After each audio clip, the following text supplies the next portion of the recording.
giheruka isi, kandi nta kindi gitabo nyine kizandikwa nyuma, nta zindi mpapuro zizacomekwamo, nta n'izacometswemo. Hanyuma Yohana baramufata kubwo gucanganyukirwa no kugira ubwoba, baramufata, bajya inama, bakora inama, baravuga ngo uyu muntu duteka ari umusaza akavamo ari umusore, nta kindi kintu twamukorera, ntabwo yatura mu bantu. Bagira ubwoba bwinshi, barangije baramufata, baramuhambira, bamujyana kuri iki kirwa cyitwa Patmos.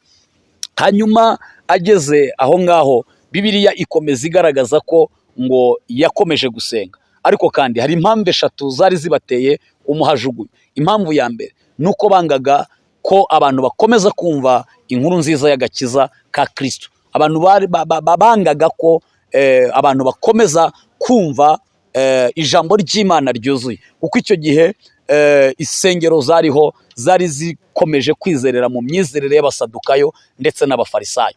Hanyuma rero buri ko bakomezaga gupfukirana ubutumwa bwiza, rero uko begendaga bica intumwa niko hakizwaga abandi bantu bikubiye.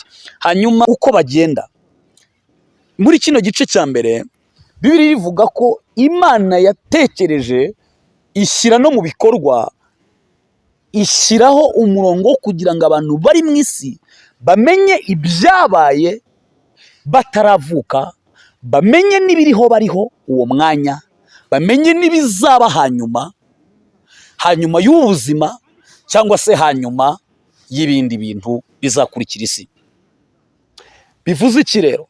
Intego y'igitabo cy'ibyahishuwe, intego ni ukumenyesha abantu, aleluya, ni ukumenyesha abakristo, ni ukumenyesha abatuye isi, ni ukumenyesha abantu bose, ni ukubamenyesha ibyabayeho bataravuka. Haleluya. Kuko hashize imyaka 2000 na Kristo Yesu apfuye arazuka, ajyanwa iburyo bw'Imana. Twashyiriweho gutera imbuto, kurandura, gusenya no kubaka. Impamvu rero umuhanuzi mubona adakundwa nuko dufite bamwe baseseye rwihishwa. Uwinjira mu rugo rw'intama atanyuze mu irembo, uwo ni umujura. Ariko kandi nta hantu na hamwe, nta kampani n'imwe, nta mikorere n'imwe iburamo abantu bananira. Ariko ibyo ntimukabyitirira Imana.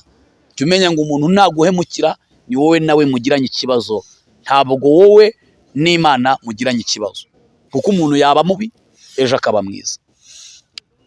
Rero abantu murwanya abakozi b'Imana bahanura, yewe sindi kumwe namwe, kuko mu bintu Imana iri kumbwira muri iki gihe, iri kumbwira ko mugiye guhura n'ibibazo bituma mushaka abakozi b'Imana bahanura.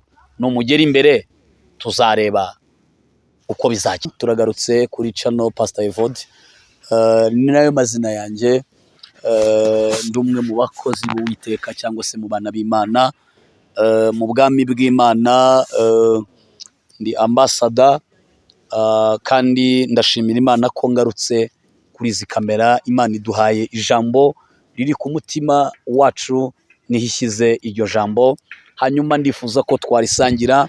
Murabizi ko twavuze ko tuzatangira gusoma ibyanditswe no guhishura amabanga ahishe muri Bibiliya Satani adashaka, hanyuma n'abantu benshi batakigishaho, n'abandi bamaze kubijugunya.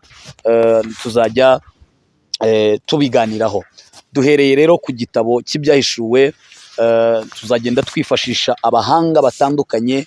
Ntabwo nziharira ijambo hano kuri iyi kamera. Muri uyu muryango mugari muzagenda muhishurirwa ibintu byinshi, bimwe mwari muzi n'ibindi mutari muzi. Ibyahishuwe rero ni igitabo giheruka Bibiliya.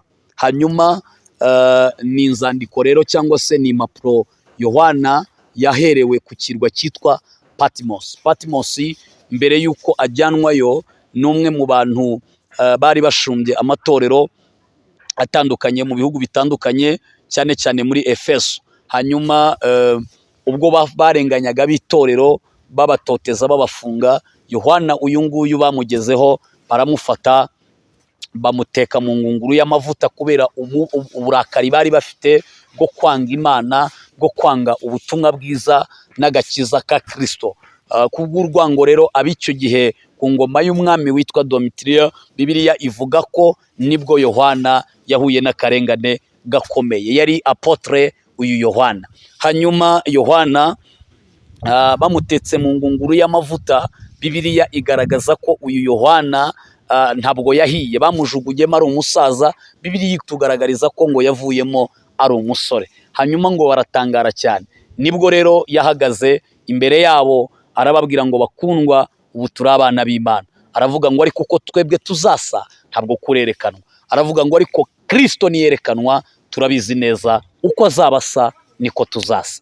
Hanyuma kuki yaravuze aya magambo? Nuko hari impaka nyinshi muri uwo mwanya. Bamwe bibaza ngo ese bimwe bavuga nuko abera bazasa, nuko Kristo wabo bavuga naza bazaba ari abasaza bahinduka abasore, abakecuru bazahinduka inkumi. Yohana aravuga ngo no, ntabwo ari uko tuzasa. Uko tuzasa ntabwo kurerekanwa, ngo ariko Kristo niyerekanwa tuzasa nawe. Ibyahishuwe rero ni igitabo nyine giheruka isi, kandi nta kindi gitabo nyine kizandikwa nyuma, nta zindi mpapuro zizacomekwamo, nta n'izacometswemo.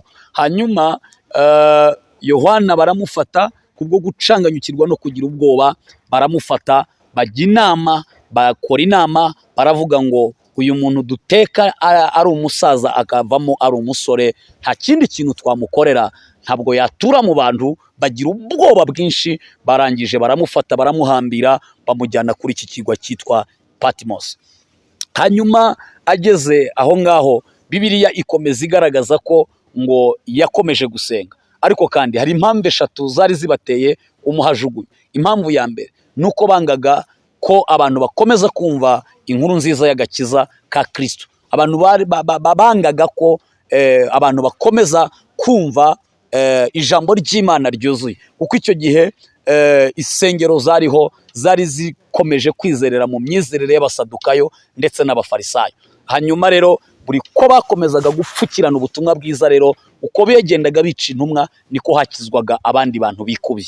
Hanyuma Yohana, indi mpamvu yatumye bamukura aho ngaho, Yohana yakundaga abantu, bari bamuteze nk'umutego wo kugira ngo ajye ahantu yigunga wenyine atabona umuntu n'umwe, hanyuma akarekura ibyo yavugaga, kuko n'umwe mu basaza bihanishije abantu benshi cyane mu ivugabutumwa rye, kuko yaranaramye cyane mu ntumwa, niwe waramye. Hanyuma ikindi cya gatatu cyabateye kuba muhajugunya nuko bari bafite impungenge n'ubwoba bwinshi ko Kristo avuga ashobora kubagirira nabi, cyangwa se bashobora guhura n'akaga gakomeye kuko bari kurenganya intumwa. Bari bamaze kugenda barenganya intumwa zitandukanye, bakabonaho kugira ngo ubutumwa bwiza bucogore, bupfukiranwe, ahubwo bukagenda bwamamazwa. Imana ishimwe cyane, haleluya. Hanyuma ageze i Patmos rero, Bibiliya ivuga ko ngo ku munsi, ndihuse cyane, ku munsi w'umwami Imana, ngo yari ari mu mwuka, ngo agiye mu mwuka, ngo yumva ijwi rimeze nk'amazi asuma, ngo risumira inyuma ye, ngo hanyuma agira ubwoba cyane, ngo yikubita hasi. Hanyuma ngo yikubise hasi, iryo jwi riramubwira ngo Yohana humura, ngo ni nge Kristo, ngo icyakora nari narapfuye, ngo ariko ubu ndiho, ndi muzima. Hari ibyo yabonye rero, tuzagenda dutumira abantu batandukanye, abakozi b'Imana batandukanye bafite ubunararibonye mu gitabo cy'ibyahishuwe, kandi ni igitabo nyine tudakwiriye kugira ibyo tugabanyaho cyangwa ngo twongere. Ntabwo ari ugupfa kuvuga, oya, ntabwo ari ugupfa kuvuga. Aho ibyo nzi bizagarukira, mfite bagenzi banjye bazakomerezaho, tukagira n'ibibazo tuzababaza ku bigiye bitandukanye. Mu gice cya mbere Bibiliya ibyahishuwe, haravuga ngo ibyahishuwe na Yesu Kristo, ibyo Imana yamuhereye kugira ngo yereke imbata ze ibikwiriye kuzabaho vuba, agatuma marayika we nawe akabimenyesha imbata ye Yohana. Mu gice cya mbere, iri jambo dusomye ku murongo wa mbere, murumva ko Yesu cyangwa se Imana, ntabwo Imana yifuje ko, cyangwa se ntabwo Imana yatekereje ko abantu bayoberwa uko bagenda. Muri kino gice cya mbere Bibiliya ivuga ko Imana yatekereje ishyira no mu bikorwa, ishyiraho umurongo wo kugira ngo abantu bari mu isi bamenye ibyabaye bataravuka, bamenye n'ibiriho bariho uwo mwanya, bamenye n'ibizaba hanyuma y'ubuzima cyangwa se hanyuma y'ibindi bintu bizakurikira isi. Bivuze iki rero? Intego y'igitabo cy'ibyahishuwe, intego ni ukumenyesha abantu, aleluya, ni ukumenyesha abakristo, ni ukumenyesha abatuye isi, ni ukumenyesha abantu bose, ni ukubamenyesha ibyabayeho bataravuka. Haleluya. Kuko hashize imyaka 2000 na Kristo Yesu apfuye arazuka ajyanwa iburyo bw'Imana. Urumva muri iyo myaka 2000 njyewe ntabwo nari ndiho, nawe ntiwari uriho, n'abandi ntibari bariho, ariko abari bariho icyo gihe ntabwo uyu mwanya bazuka ngo batubwire ibyabayeho. Yesu rero yakoze icyo nakwita gushyira ku karubanda ibyabaye n'ibiriho n'ibikwiriye kuzaba hanyuma. Ubwo intego y'igitabo cy'ibyahishuwe ni mu buryo butatu. Intego ya mbere ni ukumenyesha abantu ibyabayeho batariho, ni ukumenyesha abantu. Intego ya kabiri, ibintu biriho muri uyu mwanya turiho. Intego ya gatatu y'ibyahishuwe ni ukumenyesha abantu ibikwiriye kuzabaho hanyuma y'ubuzima cyangwa se hanyuma y'iki gihe cya none. Iyo ni intego y'igitabo cy'ibyahishuwe.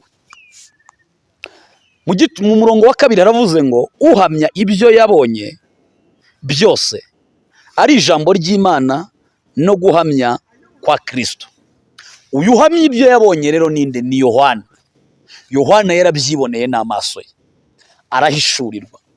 Kristo aramusura, arareba ari mu isi y'umwuka, kuko Bibiliya iravuga mu gice cya mbere ngo yari ari mu mwuka. Iyo umuntu ari mu mwuka rero arahishurirwa, areba ibyabayeho. Kristo aramwereka iyo filime yose, amwereka ibiriho, amwereka n'ibikwiriye kuzabaho hanyuma. Ku murongo wa kane, reka tujye ku murongo wa gatatu. Uravuga ngo hahirwa usoma aya magambo y'ubuhanuzi, hahirwa n'abayumva bakitondera ibyanditswe muri bwo, kuko igihe kiri bugufi. Urumva Yohana atangiye yandika, aravuga ngo hahirwa umuntu usoma aya magambo y'ubu buhanuzi bw'ibyahishuwe. Hahirwa n'abayitondera.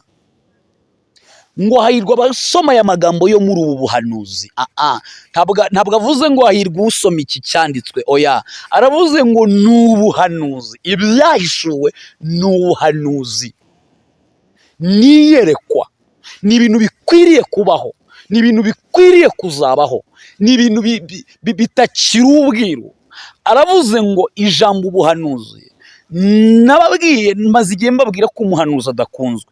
Kuki umuhanuzi adakunzwe? Nuko uyu Yohana nawe ubwo urumva yagiye mwiyerekwa, abona icyo ubuhanuzi buri kuvuga, arabyandika. Byabona abantu benshi basenya ubuhanuzi. Biravuga ngo ntimugahinyure ibihanurwa, kandi nkabona bamwe ngo ni abashumba, abandi ngo ni apostolike. Ndagira ngo mbaze ikibazo kimwe.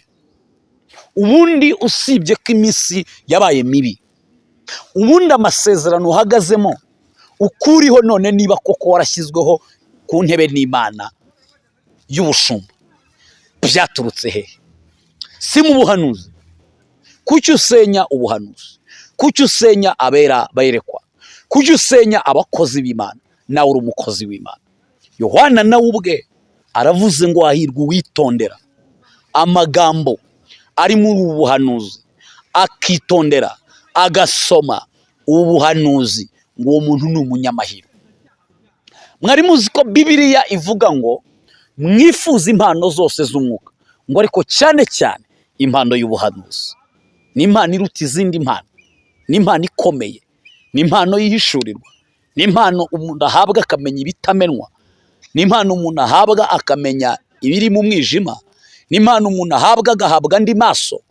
Ko mubona umuntu afite amaso abiri akagira ane, agaba afite akanwa ubona ko ari akanwa ureba, ariko akaba afite n'akandi kanwa utareba ka Kristo. Rero ubu ni ubuhanuzi, igitabo cy'ibyahishuwe ni ubuhanuzi. Hari abo njya mbona avuga ngo abahanuzi ngo babwiriza ngo bikuru. Umuhanuzi w'ukuri abwiriza ngo amenyeshe abantu ibikwiriye kubaho kugira ngo babe maso. Twashyiriweho gutera imbuto, kurandura, gusenya no kubaka. Impamvu rero umuhanuzi mubona adakundwa nuko dufite bamwe baseseye rwihishwa. Uwinjira mu rugo rw'intama atanyuze mu irembo, uwo ni umujura. Ariko kandi nta hantu na hamwe, nta kampani n'imwe, nta mikorere n'imwe iburamo abantu bananirana. Ariko ibyo ntimukabyitirire Imana. Jya umenya ngo umuntu naguhemukira ni wowe nawe mugiranye ikibazo, ntabwo wowe n'Imana mugiranye ikibazo, kuko umuntu yaba mubi ejo akaba mwiza. Rero abantu murwanya abakozi b'Imana bahanura, yewe sindi kumwe namwe, kuko mu bintu Imana iri kumbwira muri iki gihe, iri kumbwira ko mugiye guhura n'ibibazo bituma mushaka abakozi b'Imana bahanura. Numugera imbere tuzareba uko bizagenda. Ariko kandi kuko abahanuzi bakijijwe nanone barimo Kristo, ntibizababuza kubabwira icyo Imana iri gutangaza. Imana ivuga mu buryo bwinshi. Bibiliya ishyigikira abahanuzi kandi ikavuga ngo ntimugahinyure ibihano. Mwabuze ibyo muvuga kugira ngo mujore abakozi b'Imana. Mwavuze Bibiliya, mwavuze ijambo ry'Imana, mwavuze ubutumwa bwiza, mwabwirije ko muri abahanga, mwabwirije ko muzi byinshi byafashe isi. Bene data, Imana ibagirire neza. Ku murongo wa 4 yaravuze ngo njyewe Yohana ndabandikiye mwebwe abo mu matorero 7 yo muri Aziya, ubuntu bube muri mwe n'amahoro biva ku mwami, biva ku Mana iriho kandi yahozeho kandi izahoraho.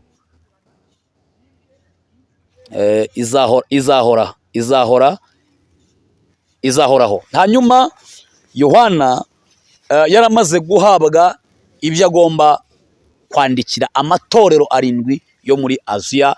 Nibyo tuzakomerezaho, buri torero ryose uko yarihawe na Kristo, uko ryari rihagaze. Icyo gihe rero ayo matorero yari ariho. Mu by'ukuri ndabizi ko tuzasoza itorero rya nyuma tuzasorezaho, ni naryo torero uyu munsi wa none duhagazemo. Ni itorero tuzasorezaho tukareba ese ibyarirangaga, tuzasuzuma amatorero yose ibyayarangaga nuko yari ameze. Dutumira abigisha batandukanye, mube maso rero, hanyuma muzumve uko ibintu bigiye bimeze. Kugeza kuri uyu munsi wa none tuzasoreza ku itorero rya nyuma, Yesu uko yarisanze rihagaze, dusacinge ibyarirangaga muri icyo gihe, ibyo byagenderagamo muri icyo gihe, ndetse n'uyu munsi wa none uko isi ihagaze nuko abantu bari kwitwara. Tumenye eske igihe kigeze hehe, igihe kigeze. Natangiye mbabwira ngo ku ikarita y'isi igihe kiracyahari, abenjoyinga mwenjoyinge, ariko ku ikarita y'Imana abakristo, abakiranutsi, abera b'Imana, abemera urupfu n'umuzuko bya Kristo, ndababwiza ukuri igihe cyaturangiranye. Ntibigitinze ko Kristo atwara itorero, kuko ibyahanuwe byose bimaze gusohora. Rero tuzagenda dukomerezaho, tugarukiye kuri uyu murongo wa 4, tuzakomereza ku murongo wa 5 na 6 na 7. Ariko noneho nitugera aha ngaha tumaze runo rupapuro rwa mbere, kino gice cya mbere nitukirangiza, tuzatangira kwinjira deep noneho mu gitabo cy'ibyahishuwe neza. Imana ibahe umugisha, Imana ibagirire neza. Ndabizi ko iyo twigisha hari abandi baza gusenya ibyo twigisha, ariko Paul yaravuze ngo naho yaba ari marayika uturutse mu ijuru, naho yaba ari nde, ni nkaho yakavuze ngo naho yaba ari apostle nde uzaza kuvuguruza ibyo twavuze, ibyo twababwirije, aravuga agera ku rwego avuga ngo naho yaba ari nge ntimuzabyemere. Imana rero ibagirire neza, ibane namwe. Munyemerere rero bakundwa muri Kristo Yesu, dusenge Imana.